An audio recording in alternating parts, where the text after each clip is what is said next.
Leryl's mind was in a fog. She couldn't make sense of it. The human had an enemy before him. Someone who had fought against his people, someone who had helped kill his comrades. And yet, he was trying to save her. Was it a trick? Was he planning to take her prisoner and make her suffer for the things she had done? No, Lyral managed to croak out. I'm finished. But the human didn't seem to care. He ignored her protests, his focus entirely on her wounds. She could barely comprehend what he was doing. His fingers working quickly to stop the bleeding, his hands moving with an expertise she hadn't expected from someone who was supposed to be her enemy. "Don't talk," he said gently. "You're gonna be fine. I'm gonna make sure you're fine." Lyral's eyes fluttered. She felt the cool pressure of bandages being wrapped around her wounds. She wanted to resist, to push him away, but the effort was too much. The weight of exhaustion finally pulled her under, and she lost consciousness once again. When she woke again, it was to a different sound. The battlefield had gone silent, except for the faint whir of machinery and the distant rumble of explosions. The human's face was closer now. She could see the concern in his eyes through the cracks in his helmet. It was unsettling. Why wasn't he killing her? His voice was softer now, gentler, as though he were speaking to a wounded animal. "You're still with me, huh?" he said, his lips curling into a small, tight smile. "You Cathari are tougher than I thought. Didn't think you'd make it through that much damage." Lyral tried to speak, but her throat was too dry. She felt weak, drained, as though her entire body had been drained of energy. She was still confused, still fighting to understand what was happening. "Don't try to talk," the human continued. "I've already patched you up as much as I can. But you're gonna need rest, and we need to move." Lyral's head swam with questions. Move where? Was he planning to take her to a prison camp? Was he hoping to use her as a bargaining chip? But before she could form any more thoughts, the human carefully lifted her into his arms, his grip surprisingly strong. The pain flared as he moved her, but she couldn't stop him. "We've got to get you out of here before the others find us," he said, his voice tinged with urgency. Lyral's mind raced. She had always been told that humans were nothing but ruthless killers. She had been taught to despise them, to see them as the enemy. But now, as this human carried her, his care for her somehow disoriented her. Why wasn't he finishing her off as any proper soldier would? As he began moving through the battlefield, stepping over debris and avoiding the remnants of fallen soldiers, Lyral had no choice but to focus on one question. Who was this human? And why was he saving her? Lyral's body felt like a broken vessel, barely held together by the fragile bandages the human had wrapped around her wounds. Every movement was a struggle, every breath felt shallow, and her vision was blurred. Yet somehow, she was still alive. She had expected to die on the battlefield, left behind by her comrades. But instead, she found herself in the arms of an enemy, a human soldier who had saved her life, against all logic and reason.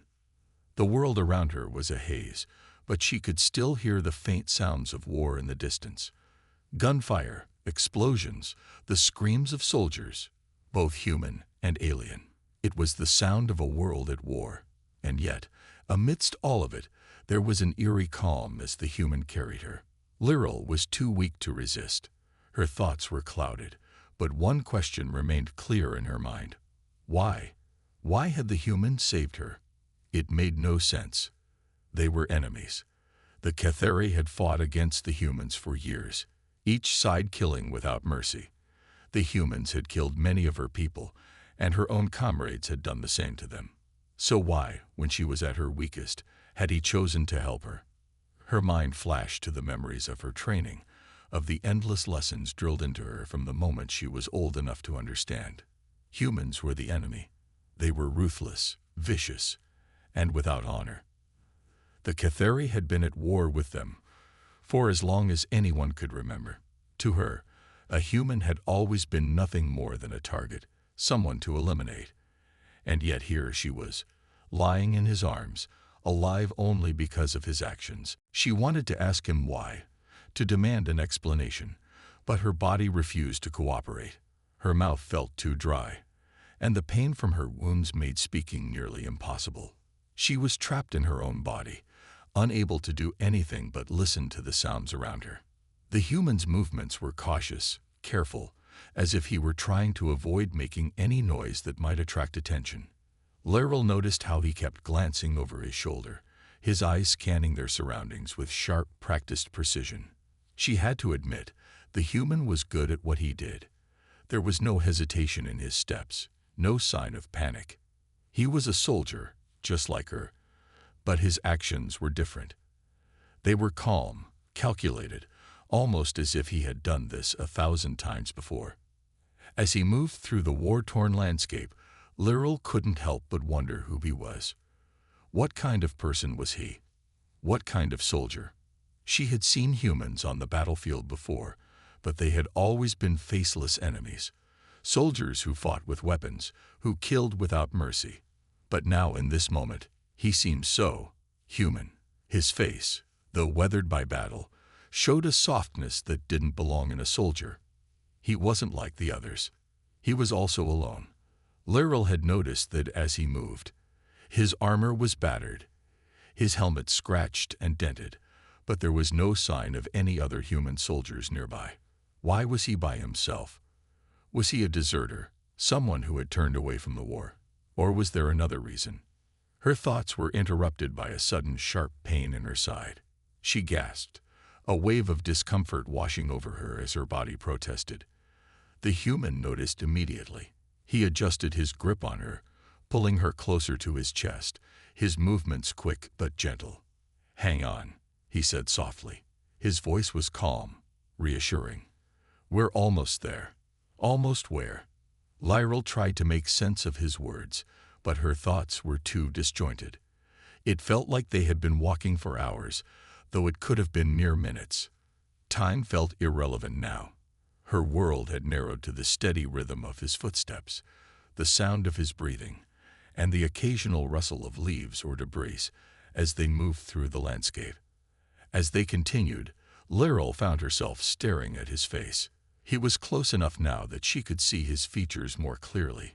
His skin was pale, though it had been smudged with dirt and blood, the lines of weariness etched into his face. His eyes, however, were what caught her attention the most. They were a pale blue, almost the color of the sky, but there was something in them that told a different story. They weren't cold or filled with anger, as she had expected. Instead, there was a quiet sorrow in them, a sadness that seemed to stretch back much further than the war. He wasn't just a soldier. He was someone who had seen the horrors of war and had lived through them. Laurel could see it in the way he moved, in the way he held her. He wasn't just trying to survive. He was trying to make it through another day, hoping for something better than the endless bloodshed. "Why are you doing this?" Laurel managed to croak, her voice barely audible. She had to know. She had to understand. The human didn't answer immediately. He continued walking, his eyes focused ahead. But his lips tightened, like he was thinking carefully about what to say. "I don't know," he finally said, his voice low. "Maybe I'm just tired of all this killing. Tired of the war." He paused for a moment. "Maybe I just don't want you to die." Laurel's mind swirled. His words didn't make sense. They contradicted everything she had been taught. Humans didn't feel that way. They were warriors. They were meant to kill, to conquer, to destroy. And yet, here he was, carrying her, not out of hatred but out of a strange, unspoken desire to protect. She wanted to ask him more questions, to dig deeper into his thoughts. But her body was too weak. The darkness was pulling her back in. She could feel her consciousness slipping away again. "Don't sleep yet," he said quickly, his voice urgent. "We're almost there. Just hang on." Laurel couldn't respond. She barely had the strength to open her eyes. But she could feel the change in the air. The thick smell of smoke was fading, replaced by the scent of wet earth and the distant sound of rushing water. She was being carried through a forest now, the trees thick with leaves, their branches swaying gently in the breeze. The human stopped suddenly. Lyral felt his arms shift as he looked around, his gaze sharp. She realized they had reached a small clearing near a riverbank.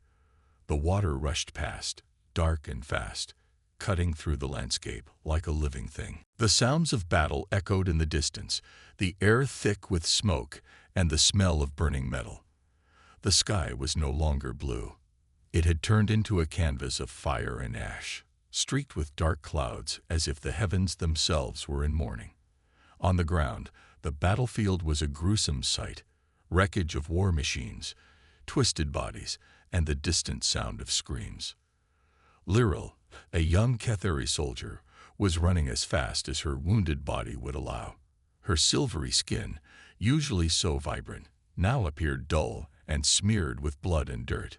She had been part of a battalion sent to break the human forces' defenses, but it had all gone wrong. The humans had fought back harder than expected, pushing them back, taking out most of her comrades. She had seen her friends fall, Ketheri soldiers with whom she shared stories and laughs, now nothing more than fallen bodies on the battlefield. The weight of their deaths pressed on her chest, and each step she took seemed heavier than the last. The air was thick with the noise of explosions and the crackling of energy weapons. "Keep moving," she whispered to herself. Her body screamed in protest. Every part of her hurt.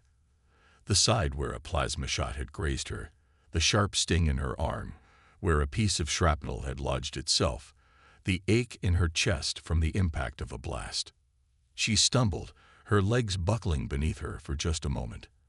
And then she caught herself. Her breathing was ragged, and she could taste the blood that trickled from her lips. Her mind raced, but there was nothing she could do. Her unit was gone. She was alone. The Ketheri soldiers were known for their resilience and their strength in battle. They were a proud species, united by a long history of war and conquest. But now, pride felt like an empty word to Lyral. The ground beneath her feet was uneven, scattered with debris from shattered ships and broken weapons. And yet, none of it mattered. She had failed. Her mission had failed. She had failed her people. A blast from a nearby explosion sent her tumbling forward, her vision spinning. She couldn't keep going. She couldn't escape. Her body was too broken to move further. She dropped to the ground, her breath shallow, her heartbeat weak. The battlefield around her seemed to blur, and all she could hear were the sounds of war slowly fading away. "I can't die like this," she thought bitterly. Not here. Not alone. But her body had other plans. Her limbs felt heavy, her eyelids like they were made of stone. She tried to push herself up again, but her hands couldn't find purchase on the blood-slicked earth. Desperation clawed at her insides as she struggled to stay awake, but the pull of unconsciousness was stronger. Her vision went black for a moment, and when it returned, the world around her seemed even more distant.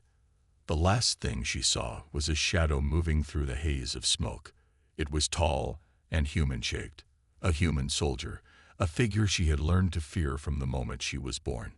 Her heart beat faster as panic gripped her. Was this how she would die? Alone, abandoned by her comrades and caught by the enemy. Her breath caught in her throat as the figure approached her slowly. She tried to raise her arm, her fingers trembling, but the pain in her side flared up, and she collapsed back down onto the ground. She couldn't even lift a finger to defend herself. The human was close now. She could see his face, though it was partially obscured by the visor of his helmet. He wasn't much older than her, but his expression was hard, battle-worn. He seemed like just another soldier, someone who had seen too many deaths, too many bodies piled high in the name of war. Yet there was something different about him. He didn't look at her with hatred. He didn't sneer or brandish a weapon. Instead, his face softened for just a moment, like he recognized something in her that he didn't expect. Then, to her shock, he knelt down beside her.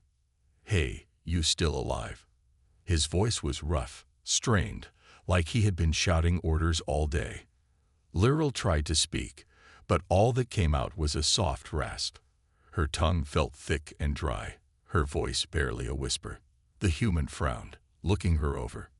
She could see him making quick judgments in his mind, analyzing her condition. He saw the blood pooling around her, the gashes across her body, the way her chest rose and fell with each labored breath. He knew she was too injured to survive much longer. And yet, instead of finishing the job, he did something unexpected. He reached for his medical kit, his movements careful. "This isn't gonna be easy, but I'll try to patch you up. Don't go dying on me just yet. All right." The words hit Shaw like a lightning bolt. Nerissa wasn't just the gift. She had agreed to this. Why? What was she thinking? But before Shaw could ask, Saldor raised a hand, silencing the room. "Take her," the king commanded. "She belongs to you now." Shaw looked at Nerissa once more, his heart racing. He had no idea what kind of cultural mess he had walked into, but he knew one thing. This wasn't what he signed up for. The moment of decision. As the king's guards moved forward, Shaw stepped in front of Nerissa, instinctively protecting her. He was a soldier, and his duty was clear. But this wasn't a battlefield. This was a royal court, and Shaw's mission had just taken an unexpected turn. He had just been thrust into a web of royal politics, alien customs, and a deeply tangled situation that threatened to pull him into something much larger than a simple military conflict. He stared into Nerissa's eyes, looking for some sign of what she truly wanted. For the first time, she spoke again. "Captain," she said, her voice calm, "don't make this harder than it has to be. We both know that I'm not your enemy." Shaw hesitated. This was no ordinary mission. But then again, nothing about this war had ever been ordinary. Nerissa had given him a glimpse into the complicated world she came from, a world where loyalty, honor, and duty meant something entirely different. He wasn't sure how he felt about all of it, but one thing was clear. This wasn't going to be as simple as completing a mission. He wasn't just fighting for his life anymore. He was fighting for something far greater than victory. The moment Saldor, the Zarathian king, made his shocking declaration, offering his sister, Princess Nerissa, as a gift to Captain Eric Shaw, the air in the throne room seemed to thicken. Shaw's mind raced, trying to make sense of what was happening. The concept of gifting a person like this was foreign and bizarre to him. He couldn't understand it. He had expected the king to be cruel, but this felt like something else entirely. Nerissa, the princess, had not reacted as Shaw had expected. The moment Saldor spoke, she didn't show fear or anger. Instead, her eyes narrowed slightly, and for a brief second, Shaw saw a flicker of something more, a deep sorrow, as though she had been prepared for this moment for a long time. It wasn't a look of submission, but of resignation. Shaw swallowed hard, his instincts telling him to reject this entire situation. He hadn't come here to get caught in the political webs of an alien empire. He had come to stop a war. He had come to protect his people. But now, the line between enemy and ally seemed to blur. "Princess Nerissa," Shaw began, trying to sound as calm as possible. This isn't how I imagined this going. I don't want your brother's gift. I came here for peace. I came to end this war." Nerissa stood up from her throne, her presence radiating authority and grace. Even though she was the sister of the most powerful king in the galaxy, she held herself in a way that made it clear she was no helpless victim. Shaw had thought her quiet and reserved when he first laid eyes on her, but now he saw something different, a fire beneath that cool exterior. "You misunderstand, Captain," Nerissa said softly but firmly. Her voice was calm, but there was an undeniable edge to it. "My brother's gift may be his way of honoring your victory, but that does not mean you are the one who must accept it. Not if you understand what's really at stake here." Shaw blinked. What did she mean by that? Her words only confused him further. How could someone like her, an alien princess from a powerful empire, be so willing to accept such a twisted tradition? How could she stand there, so composed, in the face of such an outrageous offer? "I don't understand," Shaw said, his voice rough. How can you just accept this? You're a princess. You should be able to make your own choices. Nerissa looked at him, her violet eyes soft but intense. You're right. I should be able to make my own choices, but I don't have that luxury, Captain Shaw. My life has never been my own to begin with. Shaw felt his heart tighten in his chest. There was something in her words, a quiet sadness, that tugged at him. He didn't fully understand her culture, but he knew what it felt like to be bound by duty and responsibility. He had grown up in the military, where every decision was made for the greater good, and personal desires often took a backseat. But to hear Nerissa speak like this, it made him wonder how much of her life had been determined by forces outside her control. You don't have a choice, Shaw asked, his voice barely a whisper. Nerissa shook her head slowly. Not really. In my world, the line between duty and personal freedom is often blurred. My brother, the king, is bound by the ancient laws of our people. And I am the daughter of the Zarathian royal family. My life has always been a symbol of power, of unity. For as long as I can remember, my purpose has been to serve the empire and secure its future. Shaw's brow furrowed as he tried to process her words. He had heard of the Zarathian monarchy's strict customs, but hearing it from her made it seem so much more personal, so much more painful. To be a person of such importance, yet to be trapped by your very status. Shaw couldn't imagine living like that. I didn't ask for any of this, Nerissa continued, her voice steady, but tinged with a quiet bitterness. My brother, he thinks this gift will end the war, that by offering me to you, the human captain who saved his life, he will somehow fulfill an ancient promise. But the truth is, this gift is nothing more than a political pawn. It's his way of ensuring that I stay in the role he's chosen for me. Shaw could see the pain in her eyes now, clearer than ever. She wasn't a cold, distant princess. She wasn't some object to be passed between men in power. She was a person, caught in a system far larger than herself, a system that dictated her life. And she hated it. Nerissa turned her gaze away from Shaw, looking out over the vast expanse of the throne room, her fingers lightly brushing the cold stone of the throne. I never asked to be a symbol. I never asked to be a part of this Game of Thrones. But my brother believes that by offering me to you, I will be an asset, something that could unite our people.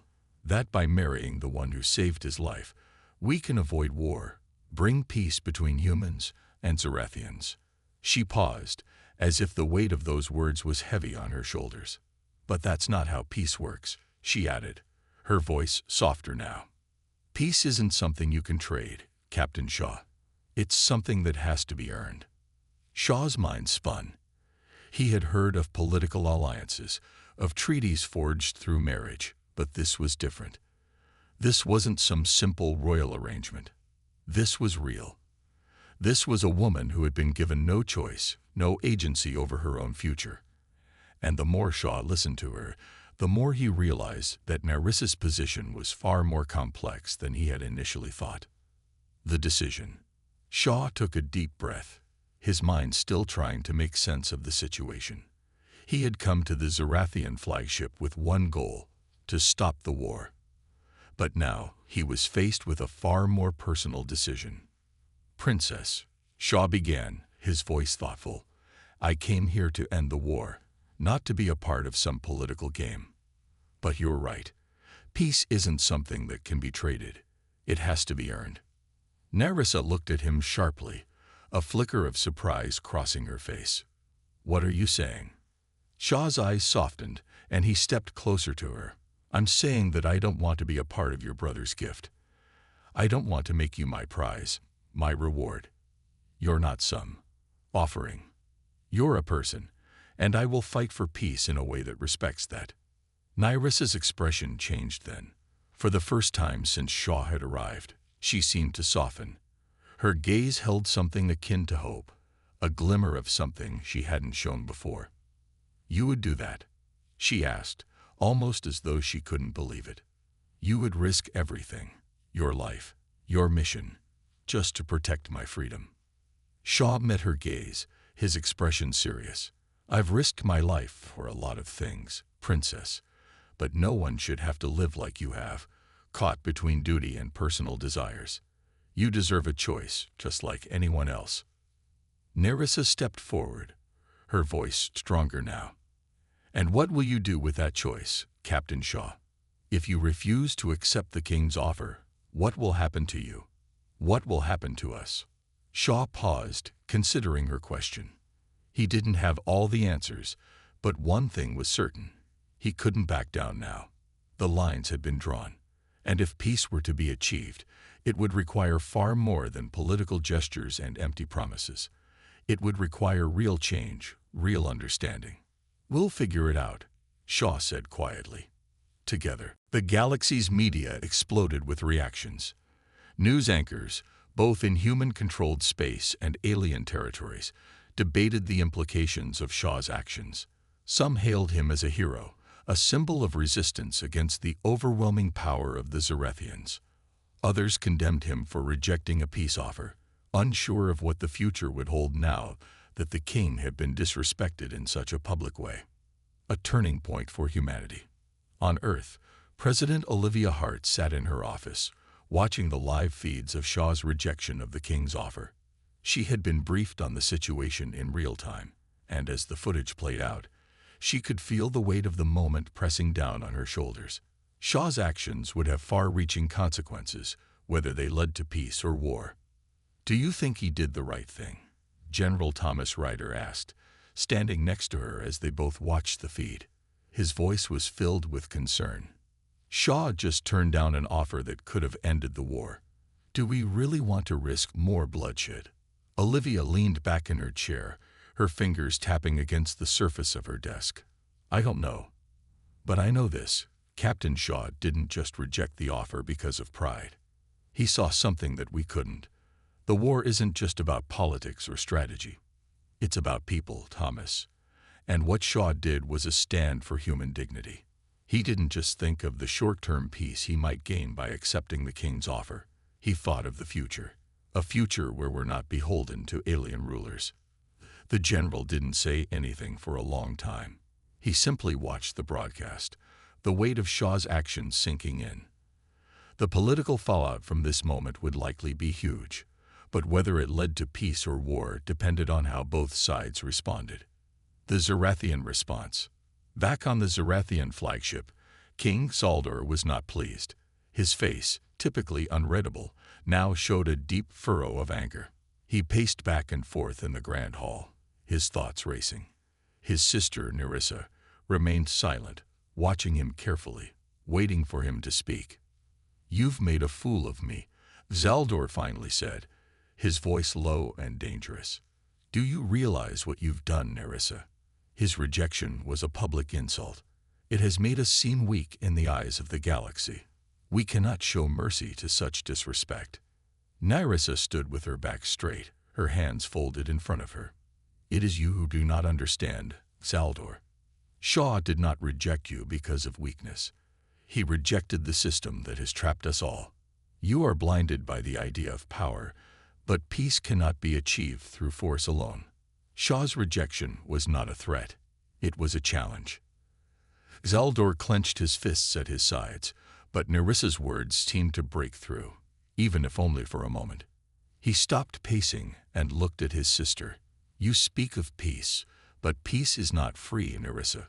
It requires sacrifice. Are you willing to sacrifice your honor for the sake of peace?" Nerissa's gaze softened, and she stepped closer to her brother. Sometimes, the greatest honor comes from the ability to change, to evolve. Shaw may have rejected the gift, but he has also given us something valuable, a chance to redefine who we are as a people. Zaldor's eyes narrowed again. It was clear he wasn't ready to accept her perspective, but his sister's words had planted a seed. The question was whether or not he would allow it to grow. The galaxy's shift. As the days passed, the galaxy reacted in a whirlwind of emotions. The war between humans and Zarathians had been building for years, but now, thanks to Captain Shaw's actions, it seemed that something had changed. The idea of peace wasn't just a lofty dream anymore. It was becoming a possibility. All across the galaxy, protests erupted, both in favor of and against Shaw's decision. Some rallied behind the idea of peace and the possibility of ending the war through understanding and mutual respect. Others saw Shaw's rejection as a dangerous provocation, a step away from any hope of an easy resolution. In the streets of human cities, crowds gathered to watch the news, their eyes fixed on the broadcasts of Shaw's defiance. There was a sense of unity among the people of Earth, as though Shaw's courage had reignited a spark of hope in their hearts. Maybe they could win this war, not by fighting with weapons, but by standing firm in their belief that peace was worth fighting for. Nerissa's eyes softened, and for the first time, Shaw saw a real smile on her face. A smile of someone who had been waiting for this moment, for someone to finally see her as more than just a royal figure, more than just a symbol. The new path. For the first time since he had boarded the Zerathian flagship, Shaw felt a sense of clarity. He hadn't come here to take part in political games or to take anything from anyone. He had come to stop the war, to save lives.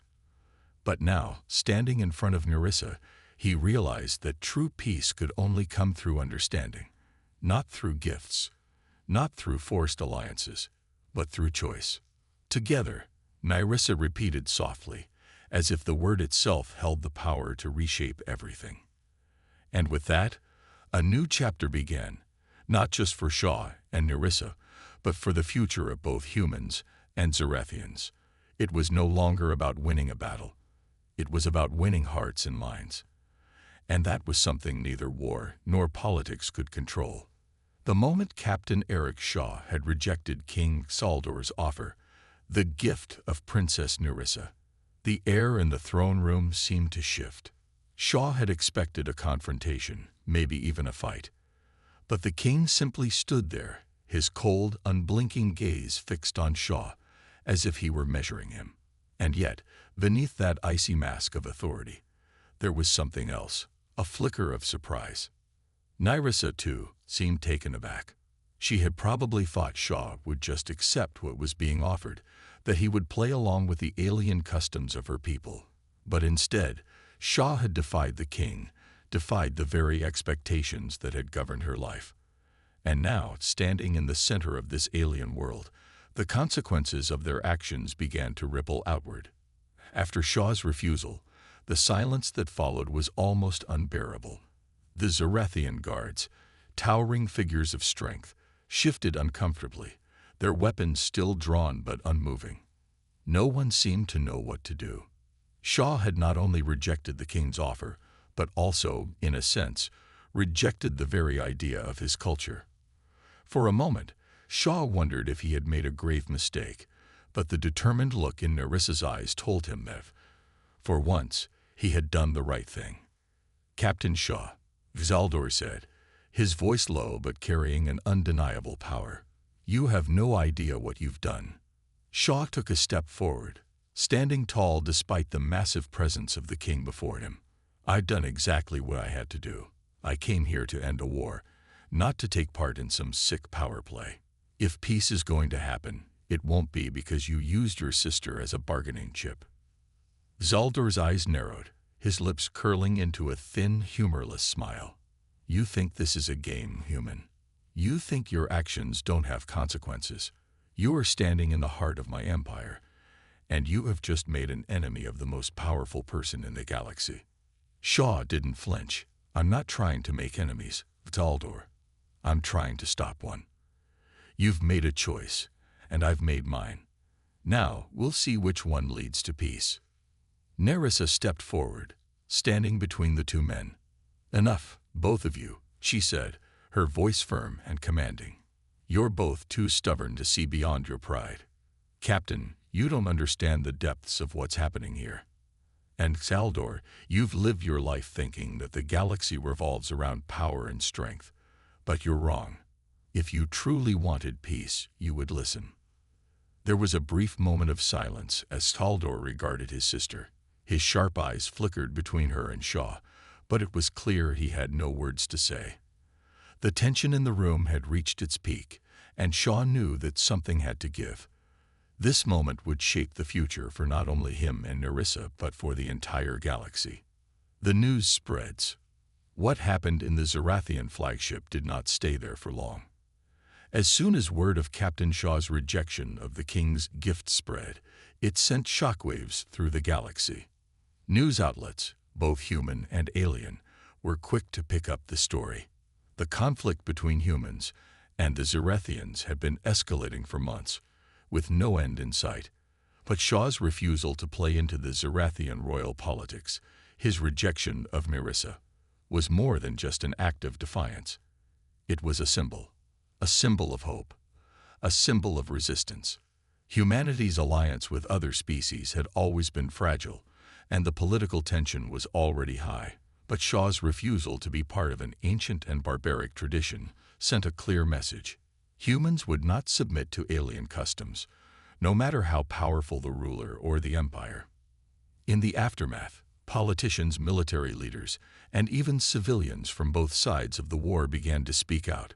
Some saw Shaw's decision as an act of bravery, a necessary stand against the oppressive traditions of the Zarathian Empire.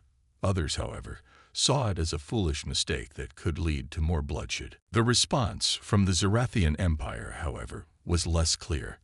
Some Zarathians, particularly among the military and the more conservative factions of the royal court, saw Shaw's rejection as an insult that could not go unpunished.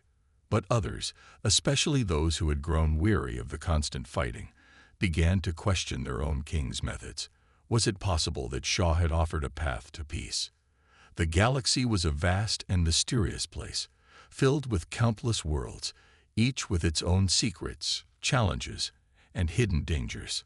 Captain Eric Shaw had stepped into the heart of an intergalactic struggle, thinking his mission was straightforward, to stop a war. But with each passing day, he was beginning to realize that the war between the humans and the Zarathians was only the surface of a much darker, more insidious threat.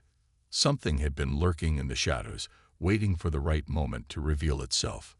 Shaw had spent weeks negotiating with the Zarathian Empire, trying to keep the peace and bring an end to the fighting. But ever since his rejection of King Saldor's offer to gift Princess Nerissa to him, things had become far more complicated. The political atmosphere was charged, with people from both sides of the war either praising or condemning Shaw's actions. It felt like the galaxy was teetering on the edge of chaos, and in the midst of it all, Shaw had begun to notice something strange, a sense of unease that seemed to be spreading, as if the galaxy itself was holding its breath. But what had truly caught Shaw's attention wasn't just the rising tension between the human and Zarathian factions. It was something much more subtle. The threat that had been hiding in plain sight. The warning. It started on a quiet evening, while Shaw was reviewing intelligence reports from his mission on the Zarathian flagship. He sat in his small quarters, the flickering light from his tablet casting shadows on the walls. The room was dimly lit, and Shaw's mind was occupied with countless thoughts about the future. Peace still seemed possible, but it wasn't guaranteed. He knew the king would not let go of his pride easily, and the situation could unravel quickly. Suddenly, his comms device buzzed. A message appeared on the screen, but it wasn't from any official source. It was a coded transmission, one that Shaw immediately recognized as coming from an unknown ally, someone who had been tracking the situation closely. He opened the message carefully, his fingers moving swiftly over the device's touchscreen. Captain Shaw, the message began, "This is not a warning you will want to hear, but it is one you must heed. The peace you are fighting for is not the only battle you must face. There are forces at play here far older and more dangerous than you can imagine. Do not trust everything you see. Your mission may seem straightforward, but a hidden threat is looming, and it is coming for both you and the Zarathians." Shaw's heart skipped a beat. The message continued. There are those within the Zarathian Empire who are not interested in peace. They have been using the war as a cover for something much darker, something that could destroy not just your people, but every living being in this galaxy. The transmission ended there, leaving Shaw with more questions than answers. He stared at the screen, trying to process what he had just read. The message had come from someone who knew more than they were letting on. Someone who had insight into the inner workings of the Zarathian Empire. But who could it be? And why were they reaching out to him? The message had made one thing painfully clear. The danger was far from over. The Zarathian underbelly. Shaw's mind was racing as he tried to make sense of the cryptic warning. He knew that the Zarathian Empire, with its rigid power structures and ancient traditions, had more than its fair share of political intrigue. But what was the hidden threat? And why hadn't anyone spoken of it before? He couldn't shake the feeling that something was being kept from him. Something that, if uncovered, could shatter everything he thought he knew about the situation. Later that night, Shaw met with Princess Nerissa in a secure location aboard the Zarathian flagship. They sat in a small private room away from prying eyes, a place where they could speak freely without fear of being overheard. Shaw had grown to trust Nerissa over the past few weeks. Her intelligence, her resilience, and her willingness to fight for peace made her a valuable ally. But now, Shaw was starting to wonder if there was more to her story than he had been told. "Nerissa," Shaw began, his voice serious. "I've just received a message. It's from an anonymous source, but it's clear that someone knows something we don't. There's a hidden threat, something dangerous lurking in the shadows, and it's tied to the Zarathian Empire.